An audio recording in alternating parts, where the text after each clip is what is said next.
प्रतापगढ़ जिले के कुंडा थाना क्षेत्र के टिकरिया बुजुर्ग गांव निवासी प्रधानपति असगर अली का प्रधानमंत्री व मुख्यमंत्री पर अभद्र टिप्पणी करने का वीडियो शनिवार से सोशल मीडिया पर वायरल हुआ। मानिकपुर थाना क्षेत्र के रानीमऊ गांव निवासी आशीष शुक्ला ने IGRS पोर्टल पर इसकी शिकायत की। शिकायत को संज्ञान में लेकर उसे विभाग ने कोतवाली भेजा।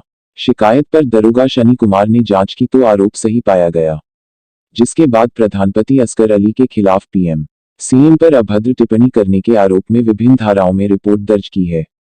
थाना प्रभारी प्रदीप कुमार का कहना है कि IGRS पोर्टल पर मिले शिकायती पत्र के जांच के बाद प्रधानपति असगर अली के खिलाफ रिपोर्ट दर्ज की गई है। वहीं बाघराय थाना के छतार गांव निवासी रामजीवन यादव का PM CM पर अभद्र टिप्पणी करने का वीडियो सोशल मीडिया पर शनिवार से ही वायरल हो रहा है। वायरल वीडियो को संज्ञान में लेकर हल्का दरोगा गोपाल दुबे ने राम सजीवन के खिलाफ पुलिस को तहरीर देकर रिपोर्ट दर्ज कराई।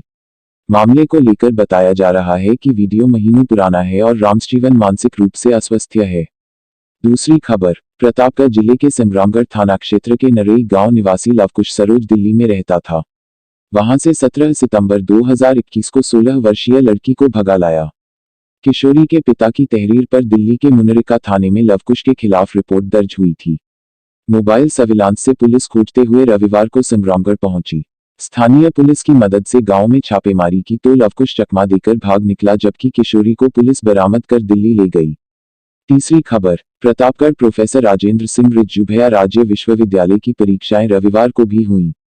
शहर के MDPG कॉलेज में अंग्रेजी की परीक्षा में नकल सामग्री मिलने पर एक छात्रा को रस्टिकेट कर दिया गया। वहीं PBPG कॉलेज में सुबह गेट पर तलाशी के दौरान एक छात्र से भारी मात्रा में नकल सामग्री बरामद हुई। MDPG कॉलेज में पहली पाली में 269 के सापेक्ष 240 परीक्षार्थी उपस्थित हुए। यहां द्वितीय पाली में कक्ष संख्या 5 में MA अंग्रेजी की परीक्षा दे रही छात्रा को आंतरिक दल ने नकल सामग्री के साथ पकड़ लिया। बाद में उसे रस्टिकेट कर दिया गया। यहां दूसरी पाली में 909 परीक्षार्थी पंजीकृत थे। इसमें 876 परीक्षा में शामिल हुए। PBPG कॉलेज में पहली पाली की परीक्षा से पहले शिक्षक गेट पर परीक्षार्थियों की तलाशी ले रहे थे। इस दौरान एक छात्र के पास से भारी मात्रा में नकल सामग्री बरामद हुई। कपड़ों के भीतर उसने कई जगह नकल सामग्री छिपाक रखी थी। पुलिस की मदद से उसकी तलाशी ली गई। हालांकि बाद में वह परीक्षा में शामिल हुआ। प्राचार्य डॉ. बृजभानु सिंह ने बताया कि गेट पर तलाशी में नकल सामग्री मिलने पर रस्टिकेट करने का नियम नहीं है। ऐसे में उसे परीक्षा में शामिल किया गया। चौथी खबर, प्रतापगढ़ UP बोर्ड की 10वीं व 12वीं की पहली पाली की परीक्षा आधे घंटे देरी से शुरू होगी। इस बार सुबह 7:30 की बजाय परीक्षा सुबह 8 बजे से होगी। UP बोर्ड की परीक्षाएं 24 मार्च से शुरू हो जाएंगी। 10वीं की परीक्षा 11 अप्रैल तथा 12वीं की परीक्षा 20 अप्रैल तक चलेगी। परीक्षा कार्यक्रम घोषित होने के बाद शिक्षा विभाग ने तैयारी शुरू कर दी है। बोर्ड ने इस बार पहले पाली की परीक्षा के समय में बदलाव किया है। अब तक पहली पाली की परीक्षा सुबह 7:30 से 10:45 तक होती थी। बोर्ड ने इसमें बदलाव करते हुए पर अब सुबह 8:00 बजे से 11:45 तक कर दिया है। पांचवी खबर, प्रतापगढ़ तिथि 13 जनवरी, समय दोपहर ठीक 12 बजे, स्थान विकासखंड मंगरौरा का प्राथमिक विद्यालय बहरूपुर। सहायक अध्यापिका छाया सिंह पत्नी विकास सिंह के पास में रखा मोबाइल अचानक घनघनाने लगा। कॉल रिसीव होते ही दूसरी ओर से आवाज आई, मैं राष्ट्रपति भवन से महामहिम का पर्सनल असिस्टेंट अमरजीत सिंह बोल रहा हूं। क्या आपका नाम छाया सिंह है? जवाब हाँ में मिलते ही दूसरी ओर से कहा गया कि महामहिम आपसे बात करना चाहते हैं। मैं ठीक 5 मिनट बाद दोबारा आपको 5 मिनट के समय में ही अध्यापिका छाया सिंह समझ चुकी थी कि राष्ट्रपति रामनाथ कोविंद उनसे हाल चाल पूछना चाहते हैं।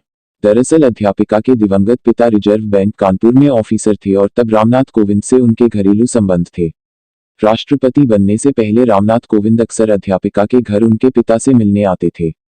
हालांकि छाया को समझ में नहीं आया कि राष्ट्रपति को उनका मोबाइल नंबर कहां से मिला होगा। इतनी ही देर में छाया सिंह का फोन फिर से घनघनाने लगा। रिसीव होते ही दूसरी ओर से आवाज आई, बेटा छाया, कैसी हो? अध्यापिका ने राष्ट्रपति को प्रणाम करने के बाद कुशलता बताई। दूसरी ओर से पूछा गया, मुझसे मिलने कब आ रही हो? अध्यापिका कोई जवाब देती, इससे पहले ही राष्ट्रपति ने अपनत्व से कहा, कोई जल्दी नहीं है, घर जाकर राय मशविरा करने के बाद बताना। इसके बाद उन्होंने छाया सिंह से उनके परिवार के एक एक सदस्य की कुशलता पूछी। 5 मिनट तक बातचीत के बाद उन्होंने कहा कि एक सप्ताह में इसी नंबर पर फोन कर बता देना कब आना है। इसके बाद उन्होंने फोन डिस्कनेक्ट कर दिया। 21 मार्च को मुलाकात की तिथि निर्धारित।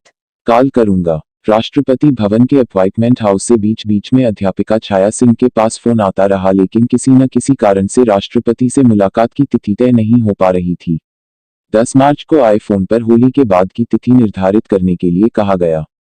इसके बाद 21 मार्च सुबह 11 बजे राष्ट्रपति से मुलाकात का समय निर्धारित हो गया। ट्रेन का टिकट बुक कराने के लिए अध्यापिका व उनके परिजनों की डिटेल 14 मार्च तक मांगी गई है।